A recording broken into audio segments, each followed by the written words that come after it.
Greetings, everyone. Welcome to day 30, the final day of our 30-day live challenge. Today is going to be all about reflections, transformation, and the amazing community we've built together. Now, today I'm going to do something different. Today I'm going to improvise a little bit in an attempt to get more comfortable with going live. So bear with me if I need to pause to gather my thoughts or if I have to take a look at my cheat sheet, because I do have one with bullets of the topics that I want to make sure I cover everything I want to say today. So I really want to reflect back on my experience in this challenge. So I want to start with how I ended up joining this group in the first place.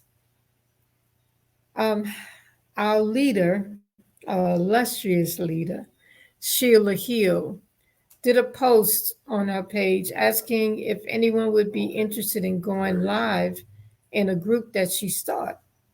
And a lot of people wanted to learn about how to go live and the best way to do that. So I was one of those people. She started a group called the 30 Days Live Challenge with Accountability Partners.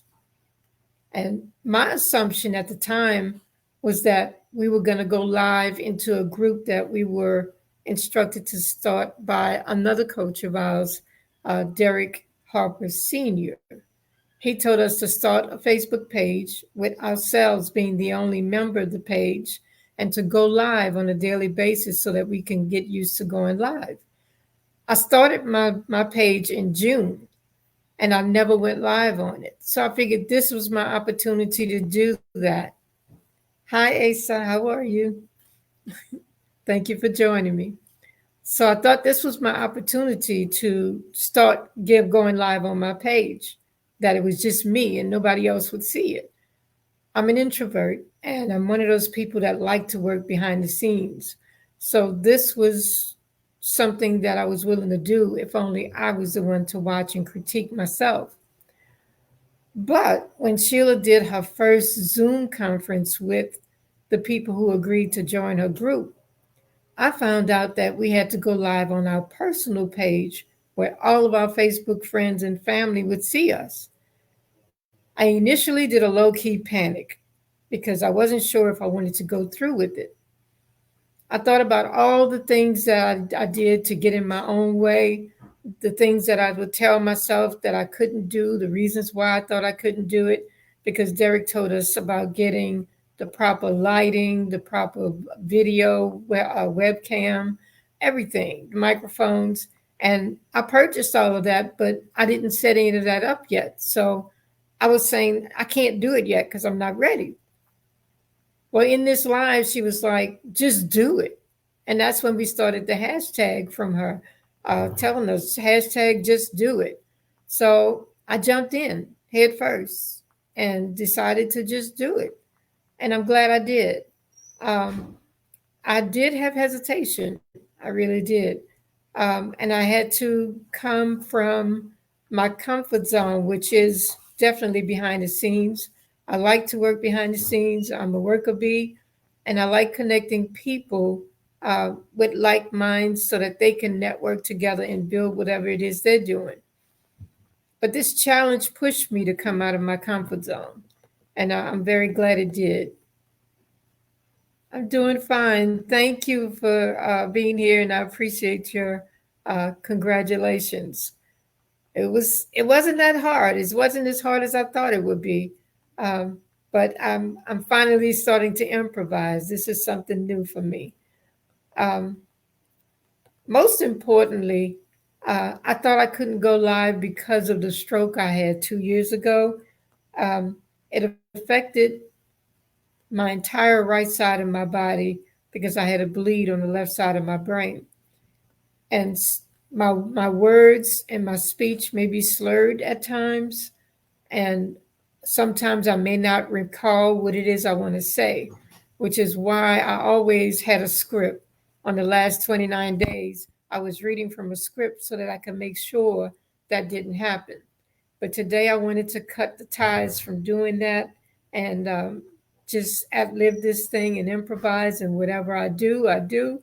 Whatever I don't do, no one will know. So I'm out of my comfort zone today. Um, I also think that people with disabilities still have something to offer. Being disabled does not mean you're not able to do anything for your community. And even though you may not be able to physically go out to meetings and groups and volunteer like you used to do, you can still provide some type of support, even if it's virtually or over the phone. As long as I have a telephone, a computer, and a fax machine, I can do a lot of things. If I help my parents rebuild their house in New Orleans after Katrina using those things, then I know I can do this. Um, Being over 50 doesn't mean that things are over for us. I mean, we retire, but we're not dead. And all of the experiences that we've had in life, the good, the bad, and the ugly, we can definitely share that with the youth and try to help them to avoid some of the same pitfalls if we're willing to listen to them and learn what they need and see how we can fit what we've learned into today's world, because things are different today for them. And we have to understand that the things that worked for us in the past may need to be tweaked a little bit for them to succeed. I've learned that in helping my own children with developing what it is they want to do. So many times I heard from them, mine's not like that anymore. Mine, we can't do it that way. So I've had to take away, take away from that I needed to change my mindset on how I do things. Hi, Tanika. That's my sister. I have to thank her for so much, and I'm definitely going to do that in this live. Um, I want to talk about Sheila. Sheila is a wonderful leader. She energized the group. She influenced us. She kept us going. In the group, she would post morning affirmations on different topics that would really keep us in the right mindset to do what we have to do.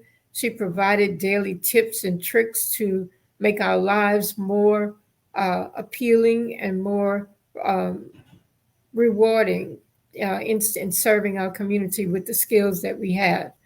Um, and she had weekly powwows on Zoom where the whole group would get together and we would celebrate our victories and support each other in the things that we needed to learn and the support systems that were in place uh, electronically. We learned a lot about platforms that helped us to build our businesses and to grow.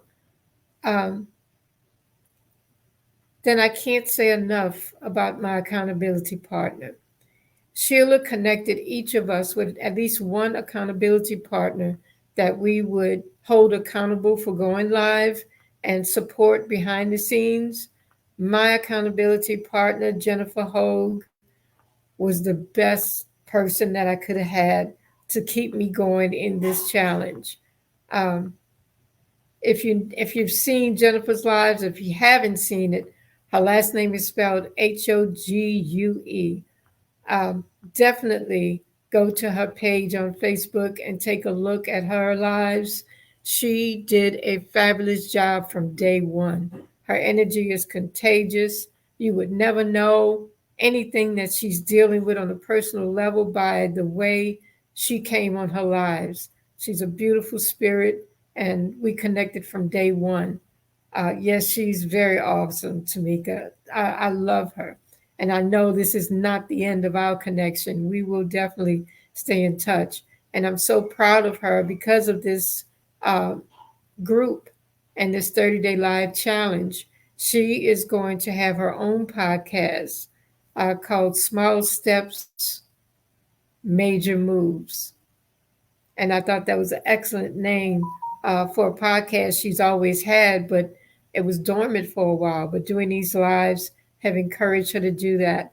And I'm definitely going to be supporting her, and I'm going to share um, the flyer to something that she's going to be doing. She's going to be going on a podcast led by Dr. Tina um, Ramsey. You see how my mind just works? Dr. Tina Ramsey has a podcast that's an international podcast, and it's going to allow for a broader audience for Jennifer's podcast. So that's going to be a wonderful thing. Um, I have a few more surprises in store, but I'm not going to tell you all that just yet.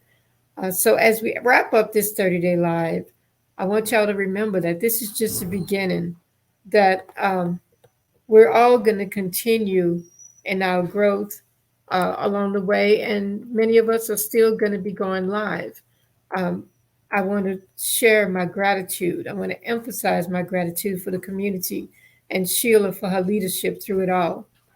And I want to tell you all, if you all are interested in doing something like this, especially if you're an introvert, whether you have a business, don't have a business, have an idea, don't have an idea, I want to really encourage you all to join Sheila's next class. She's thinking of doing one, I think, starting in November, mid November. Um, so if you're interested in doing that, comment in the chat that I'm interested. Just say I'm interested, or you can just DM me. I'm interested if you're interested in joining, and I will definitely connect you. I'll tell you more about the group if you want to know more before you commit. Um, if I can do this, y'all, anybody that knows me know I've never gone live. So to do this is amazing in the first place. So, for your dedication and your support of me along this journey, I want to offer two ideas I have for ebooks. One is the health journey that I've gone through and the information I've shared. I have to say that my joining this was interesting for me to do, but because I'm so organized in doing things, I took notes on each day. So what I want to do is put together two ebooks, one regarding health, my journey and the information I shared on health, and add a little bit more than what I shared on my lives. The second is an ebook on the efforts to restructure, rebuild, and rebrand our landscape business into Grass Cutters of Georgia, and to give just some details for how to maintain your outdoor spaces for people who do it themselves. I want to give that to you. So, in the comment section or in a DM, let me know if you're interested in getting these ebooks. Let me know which one you want to get. Let's put health if it's the health one, and put landscaping if it's the landscape maintenance one. Put both if you want to get both. Um, I'm I'm attempting to get this done in a timely manner. I'll let you all know once you tell me you're interested. I'll send out more information where we can connect, and I will give you a date that when they're ready, when I can send it to you. So I want to thank you all sincerely for being a part of this journey. Your support, your engagement, your dedication has made this a truly special time for me. And as I ended most of my lives, remember to keep your grass green, keep your grass greener, and your spirits higher. Take care, everyone.